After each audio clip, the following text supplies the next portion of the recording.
Hi, this is Damon Pistolka, host of The Faces of Business, where I talk with interesting people, sharing life and business experiences to entertain, engage, build community, and provide information to help others succeed.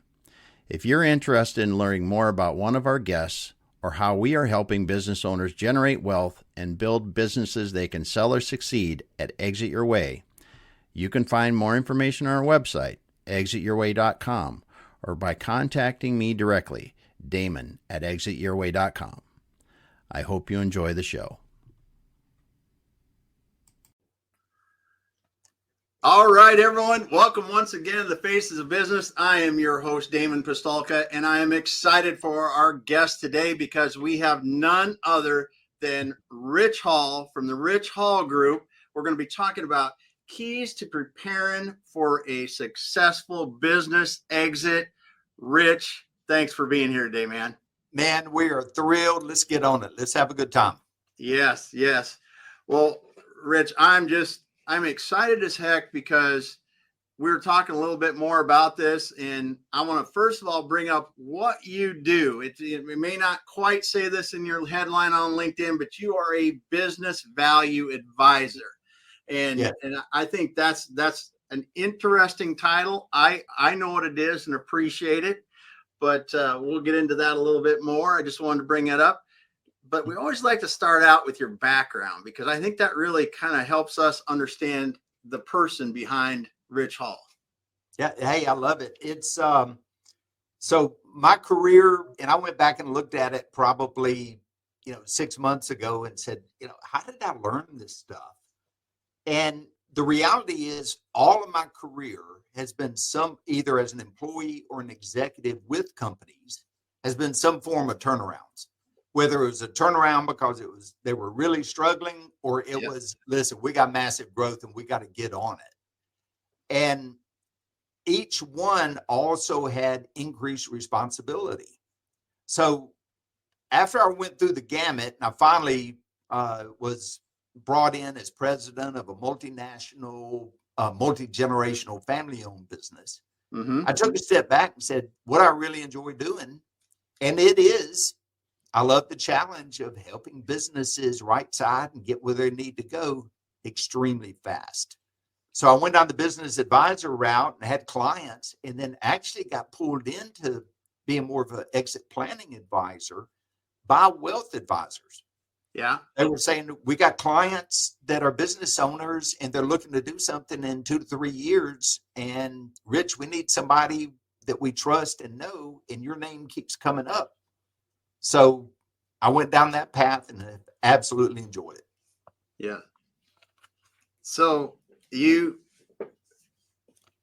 mentioned exit planning, and I want to ask you this question because I think what you're doing is a bit different than exit planning.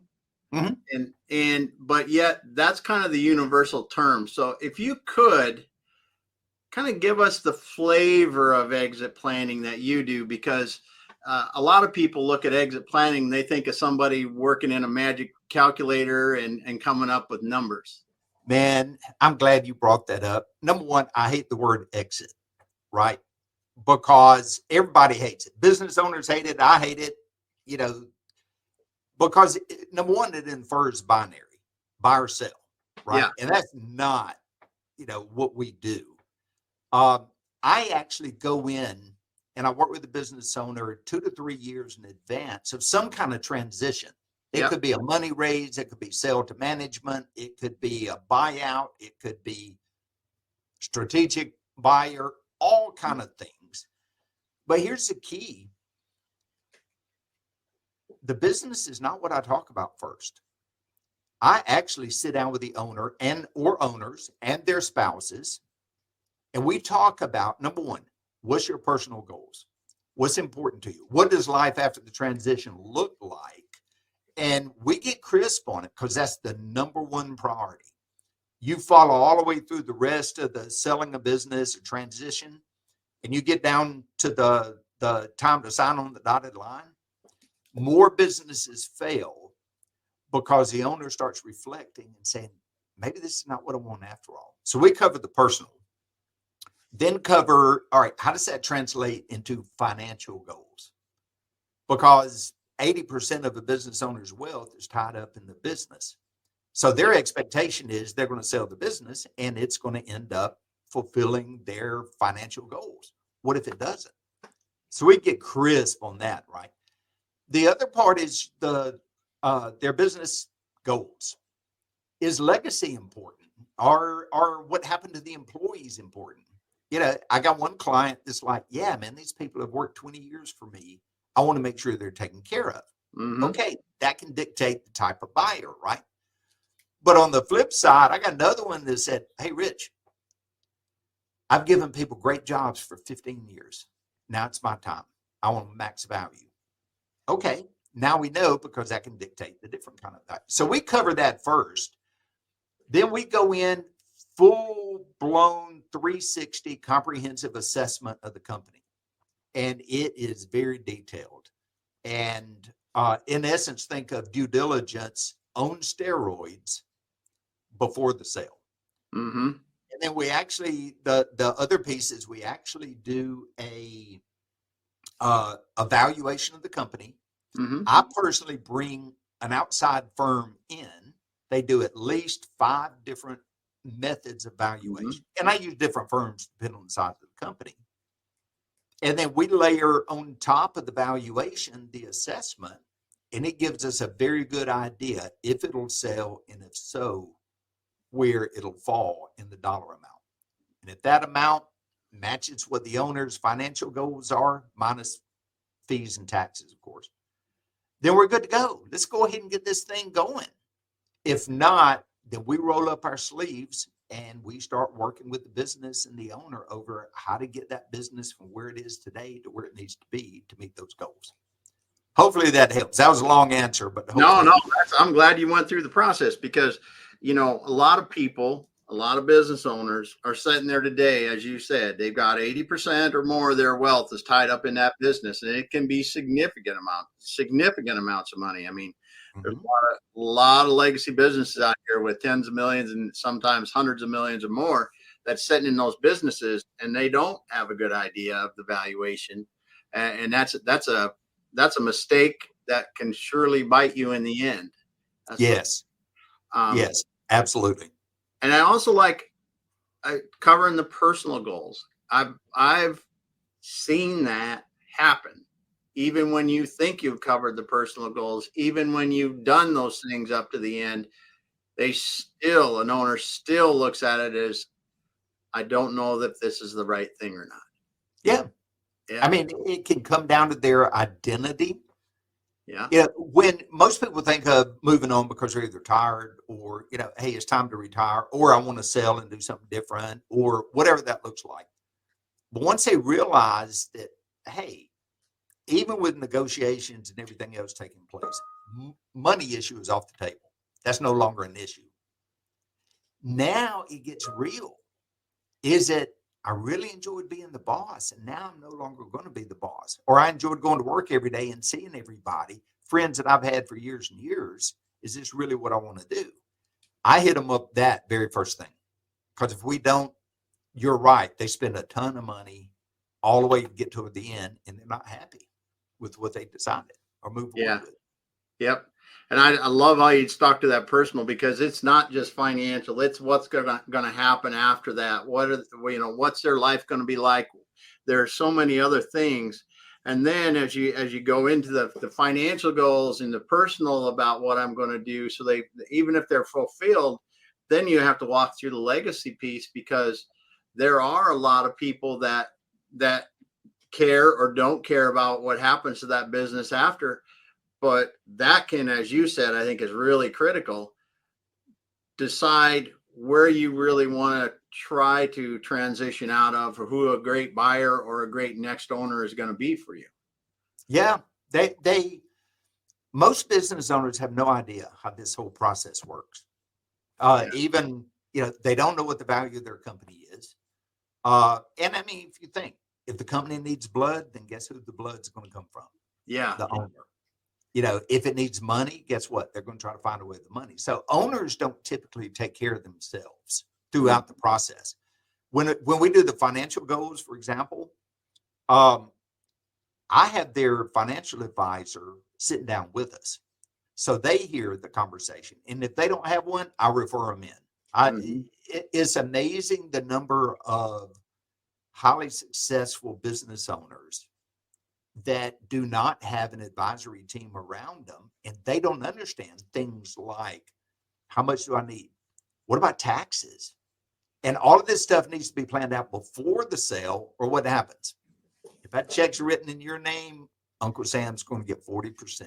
Yes. So we talk about all of this stuff well in advance. So when it comes time for the transaction, no surprises.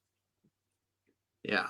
That's key. I mean, and you hit on one that I think a lot of people don't realize, is that if you do tax planning, especially if you're going to sell your business for tens of millions of dollars, it will save you probably $1 million or more if you start your tax planning 5, 6, 7 years early, because of some of the waiting periods, some of the other things you can do, and you just get, those smart people at that point are worth their weight in gold almost.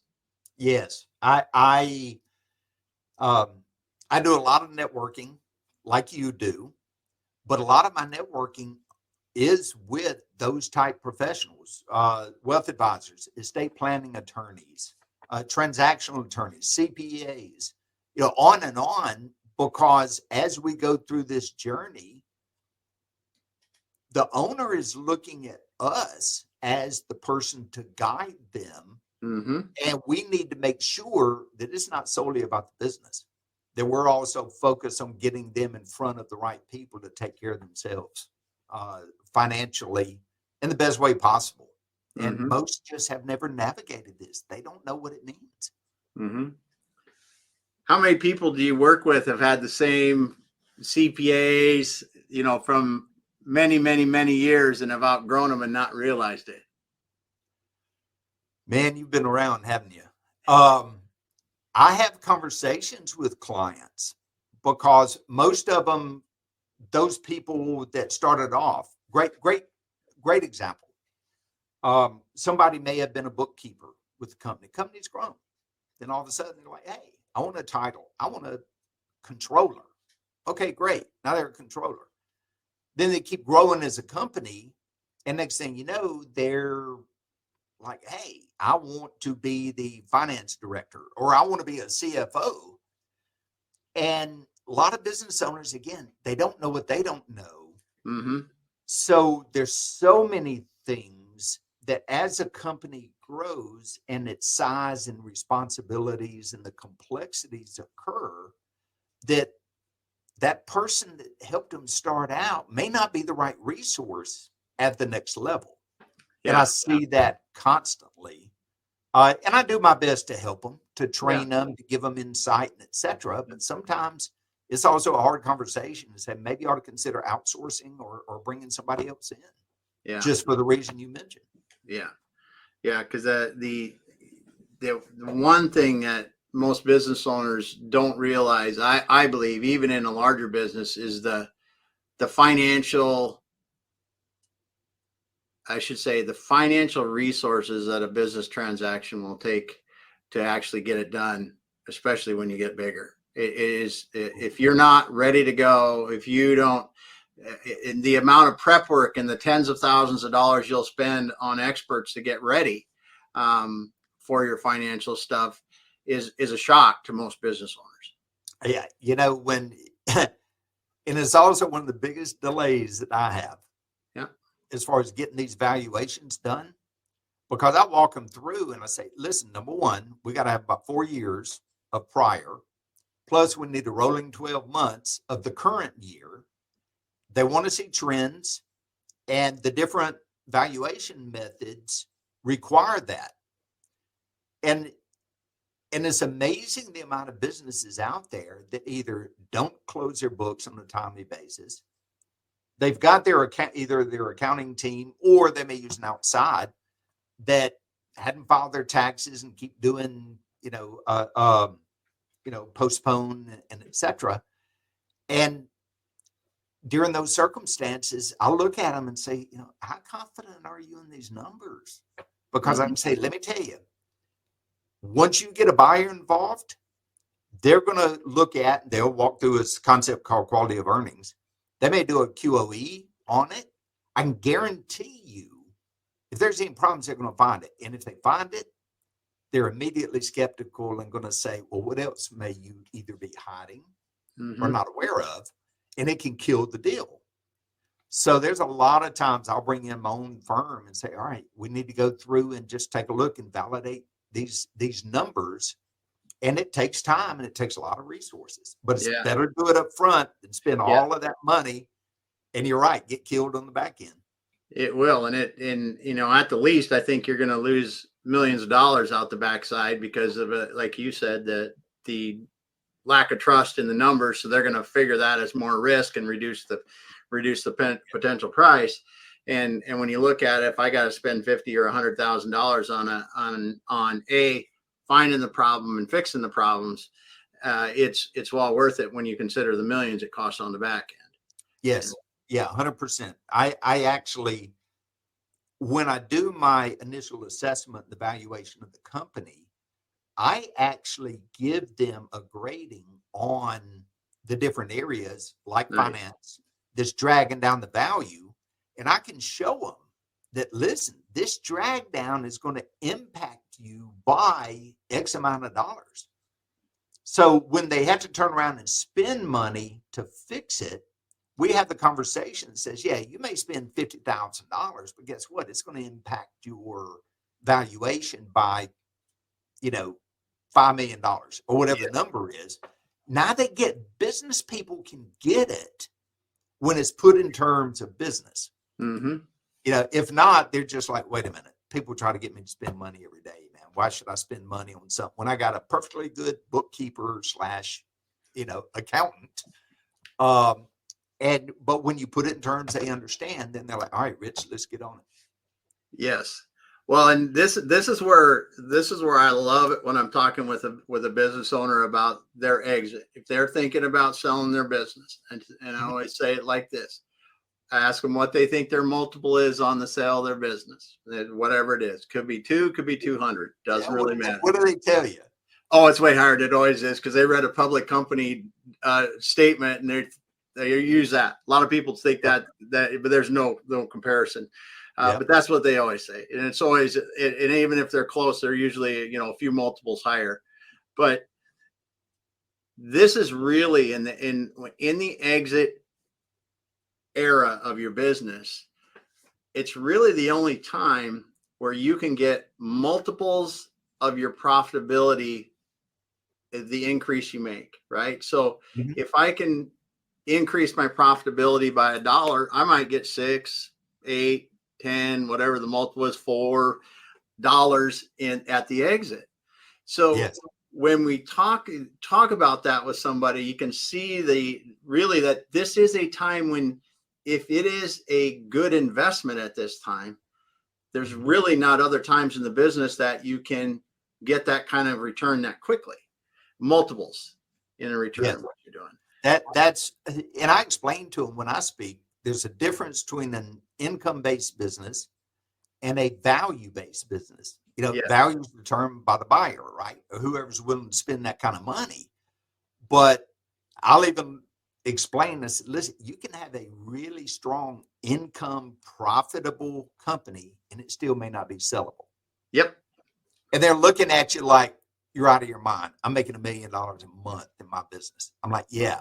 But if you're the guy that's got all the relationship with the primary suppliers, you play golf every weekend with your top customers, 50% of your revenue is coming from 3 different customers, guess what?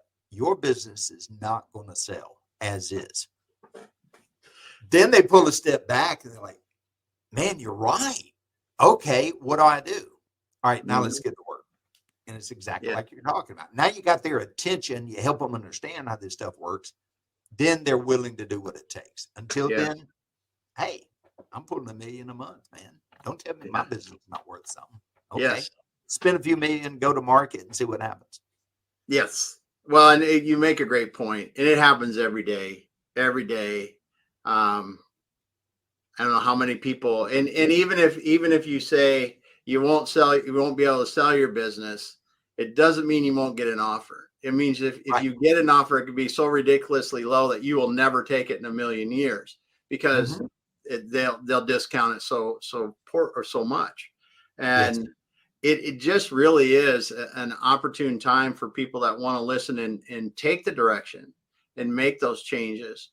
I mean, we've seen incredible swings in from I got an investor that wanted to buy the company investment group, and it was, a third of what it should have been or half of what it should have been, and to fixing it and going out and getting market premiums if you do what you're supposed to do.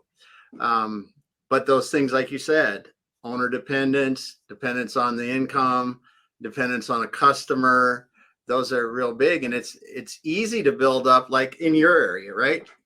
There's a few big companies in Houston, and it would be very easy to build 100 over the years. If you were in Houston a long time ago, build $100 million company. Let's say it does something with energy, and you could have 2 customers, literally. Yep.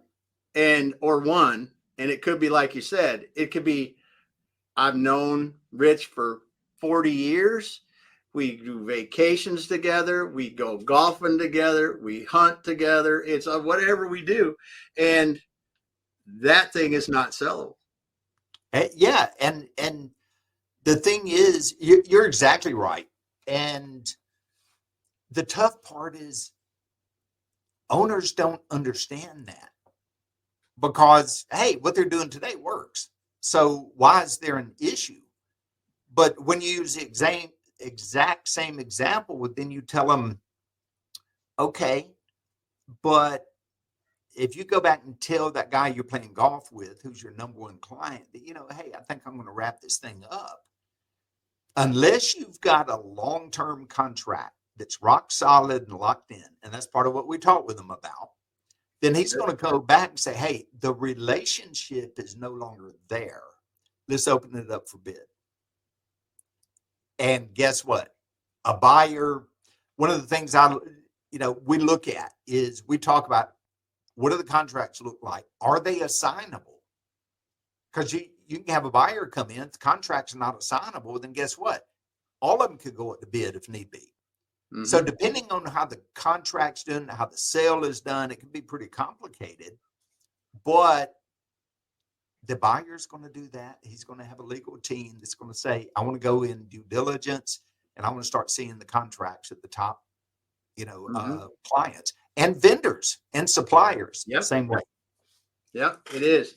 We actually ran into that a number of years ago now, that business that we had was getting an offer. And we knew that the customer contracts had to be approved by the customer.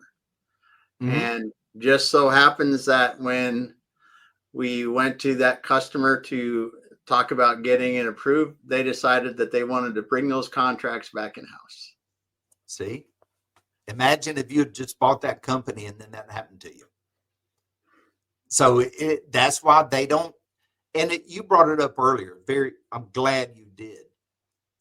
Buyers look at the kind of risk associated with the company, and they discount the price or factor in dependencies, a lot of different scenarios to minimize that risk as much as possible. And revenue risk is huge. Employee risk is another. Top employees, top sale.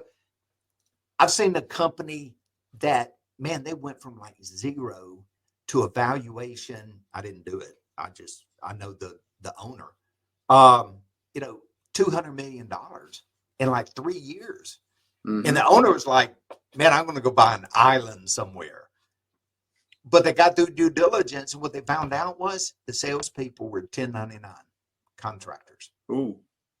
And the buyer's like, wait a minute, you don't have long-term contract? They're not employees? I can't pay you that kind of money. What happens if they leave? I don't have an employment contract with a 1099 employee. The whole deal fell apart. Yeah. And I was like, man, if I had known that, I'd have told you, all you had to do is lock them down, put a good retention bonus in front of them, and then you would have been sitting on an island right now that had your name on it. Yeah. They Yeah. just don't think it. They don't know about that kind of stuff in advance. Yeah. It because it does not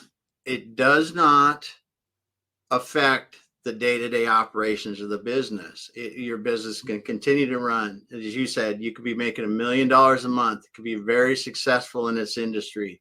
You could be smart. You could be running it wonderfully. But if the team is not there, if those relationships aren't going to be retained just as strong the day before the transition as they are the day after, all that is figured into what a buyer is going to consider. Yes. Yeah. And see, there's the concept, as we know, of how important the financials are.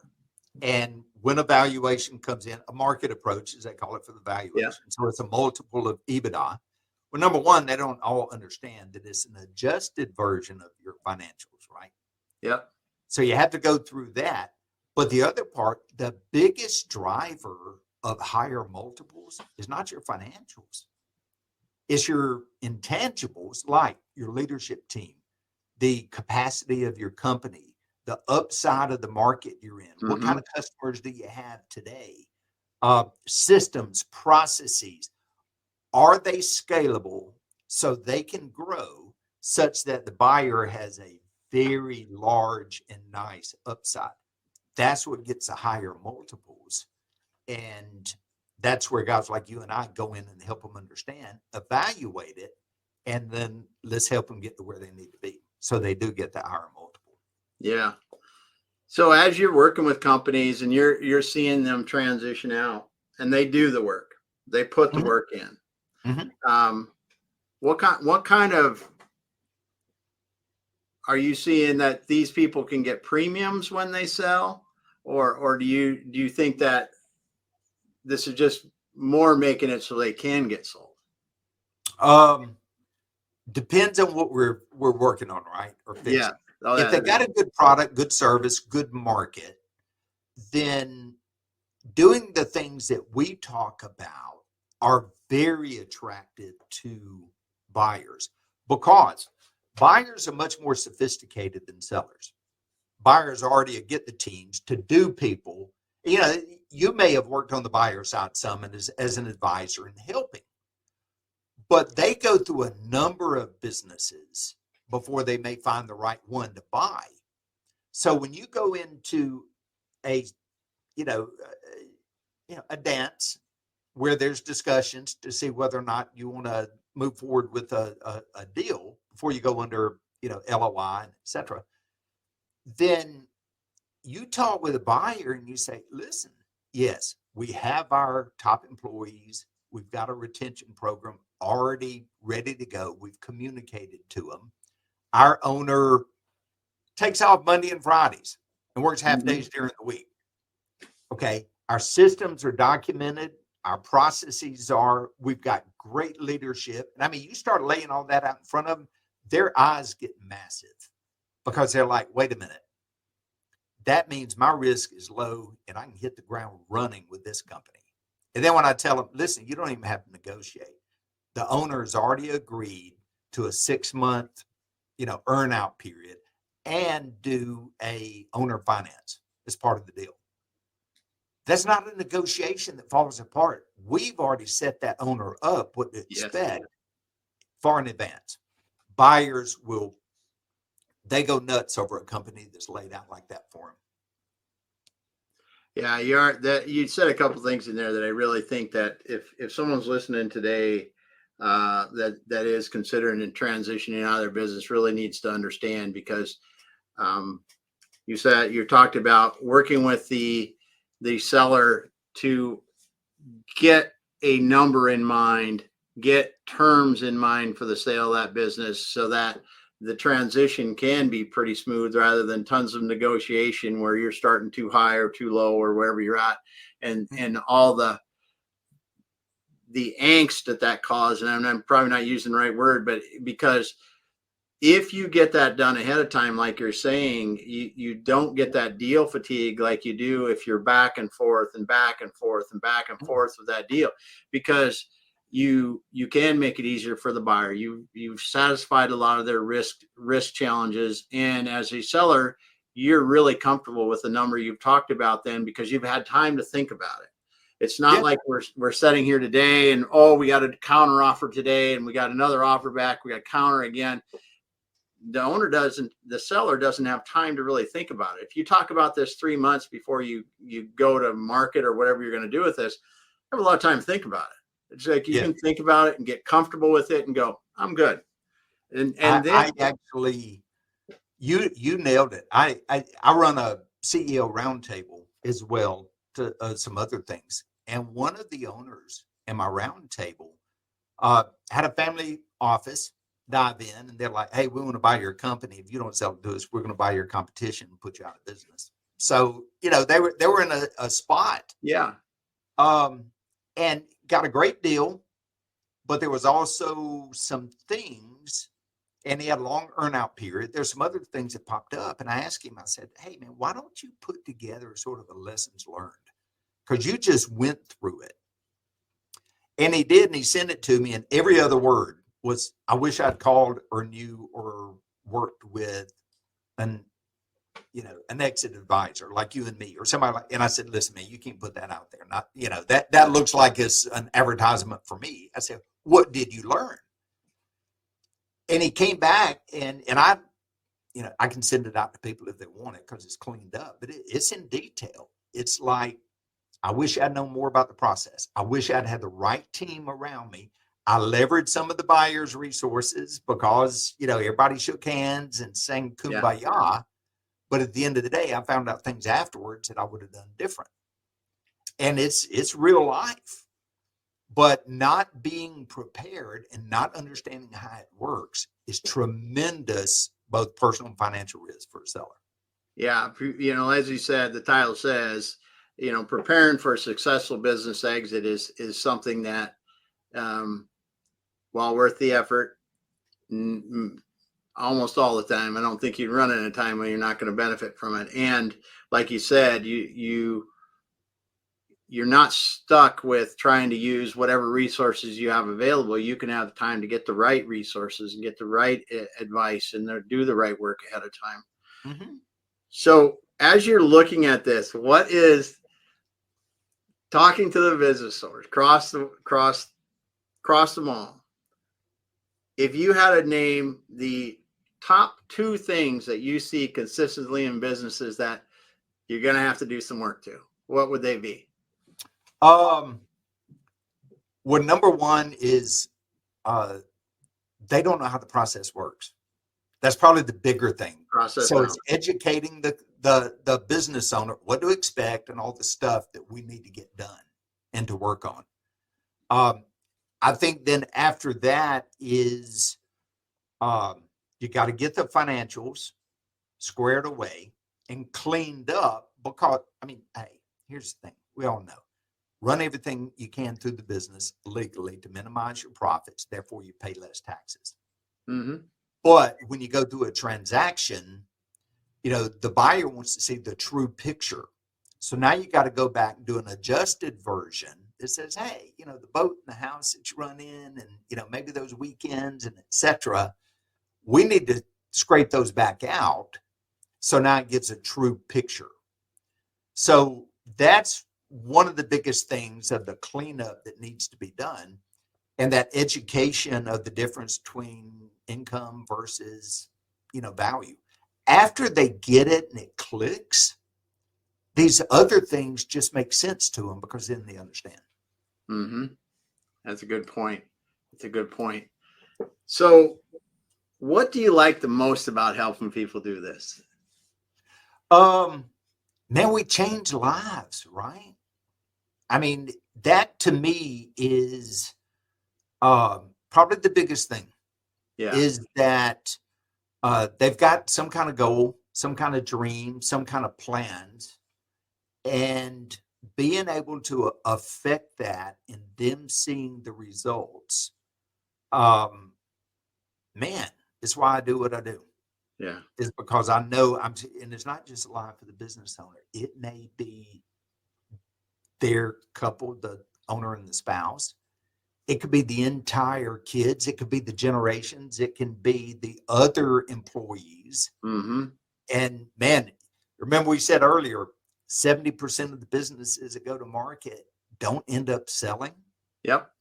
Imagine those families, the baby boomers that are, they've worked their whole lives with the expectation, hey, I'm going to sell my business. That's my retirement. And it doesn't happen.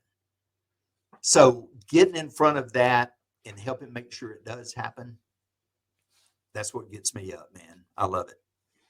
That's awesome. And I agree too. It's just such a great thing to be able to help people realize a result from their hard work. Yes. Because it is, and it's understandable when you're running a business that you may not know about what the end looks like and what an exit is or a sale looks like, or even a transition to a succession with a family member to do what you need to do. But it really is in the middle of your career. I think if you spent time figuring that out a little bit, you can come out the other end a lot better. Yeah, people don't know. A lot of owners and a lot of people in the market are in this sort of business, whether it's buying and selling and advisory service and all that. They don't know that people like you and I exist. Mm-hmm. Because today, what happens? If an owner wakes up one day and says, you know what, I'm thinking about doing something with my business. All right, well, here's the two scenarios that play out. Oh, Mr. Hall, I heard you may be interested in selling your business. Man, I know this great, whether it's broker or M&A, investment banker, my neighbor got 10 times X. Okay, and it's a very attractive story. And I'm not saying that these people do a great job at what they do, but their job is to sell the business. And that's how they get compensated on it. Versus somebody like you and I says, well, Mr. Business Owner, we really need to talk because we need to understand a little bit more about what your goals are, how the business is performing, and to see whether it'll sell at all. And if so, give you a pretty good idea of where it would sell at. And if it works, fantastic, let's go. If it doesn't, we got work to do. Which one of those sounds the best? The first one, right? What's best for the business owner and their families? The second, in most cases. Mm-hmm. So the delta between the two is don't wait to the last minute when you may have to sell your business because you're exhausted and worn out. Plan far enough in ahead, educate yourself, have a conversation with people like you and I, and learn how all of this works. Then you can take time and prepare, right? What's the other thing that happens? 50% of businesses close involuntarily, right? You remember, what are they? Divorce, death, distress, death, disagreement, disease, whatever. Those things happen. All right, business owner died. Guess what happens to the business? Odds are pretty good. It goes to whoever is the spouse or is in the will of the business owner. Do they know how to run a business? Boom, goes under. Versus doing things like we're talking about, so the business is not so dependent on the owner, and it could run effectively. A lot of things you can do in advance, but if they don't know, they don't know any better. Yep. And that's where you said getting educated about the process early of how to build that business that is going to be a valuable business at the end, rather than just an income generator for you. So that you can, then they have choices in the way they exit. That's exactly right. It's their path forward, and they can make choices with educated, information around them. So by far the best way to do it. Yeah. But it's good how you put that together, because it's not at the first look of the two options. You may think that that there is an easy path, but there's very rarely an easy path to get in a business, get exited a business. Yeah, people don't You know, it's as you said earlier, when the process starts, you may think it's taking forever, but when that final negotiation hits, very stressful. People just want it to be over with. But when it is, it's amazing how the deal can change. It may not be in the seller's best interest. Yeah. Just because all the risk aversion, things we talked about. But knowing it up front, being prepared, knowing what the value of the business is in a very close range. I know what I've got, so I'm willing to stand firm and work with the buyer. But you're not going to come in here and tell me all the things that are wrong with it. I already know where we're at. So Yes. let's do this deal. Huge. You said we're getting close to time, but I do have to bring that up because when a buyer is armed with knowledge, or a seller is armed with knowledge, they know where the warts are at and they've worked on them, and they know where they're still at, and they know, and they're comfortable with that, and their business is moving in the right direction, and they know that the difference in the whole process is remarkable, because as you said, I can sell it to you today at the price we think is fair, or we can wait and I can sell it to somebody else because I know what I'm doing. I'm only getting better. Amen, brother. Doesn't that provide tremendous negotiating ability? Yes, it does. And it'd be great for the business owner to be in that chair when it happens. So you nailed it, man. I'm glad you said that. Well, Rich, it was been incredible talking to you. And again, we're talking with Rich Hall here from the Rich Hall Group. And if someone wants to get a hold of you, Rich, what is the best way to do that? Hey, I tell you, hit my website, richhallgroup.com. There we go. I've got emails, got ways to collect on LinkedIn. And I've also got documents out there on the process that we're talking about. Yep, you do. And that's not only for business owners, but also for advisors that may work in the exit, ecosystem. I've downloaded, looked at them. You've got some good quality downloads there for people, my friend. And I do advise people to take a look at the richhallgroup.com website. Reach out to Rich Hall if you want to talk with him yourself. And get yourself, as Rich said, and I agree with 100%, get that education early. Know what you need to do to build a business that's going to be valuable and provide you the income you want while you're doing it, so that you can choose to exit the way you want. You're the man. Thank you. Thanks for being here today, Rich. Thank you for listening today. We got someone that commented today, said, awesome insight. Thank you so much. We couldn't see your name, but I tell you what, we appreciate you. If you came in late to the show, go back to the beginning. Listen to what Rich was talking about. He was talking about some of the things that make deals go bad or not as good as they could. He talked about the importance of education and getting yourself ready and finding that team that's going to help you get out the right way ahead of time. We will be back again next week. Rich, hang out and we'll finish up offline. You got it. Thank you.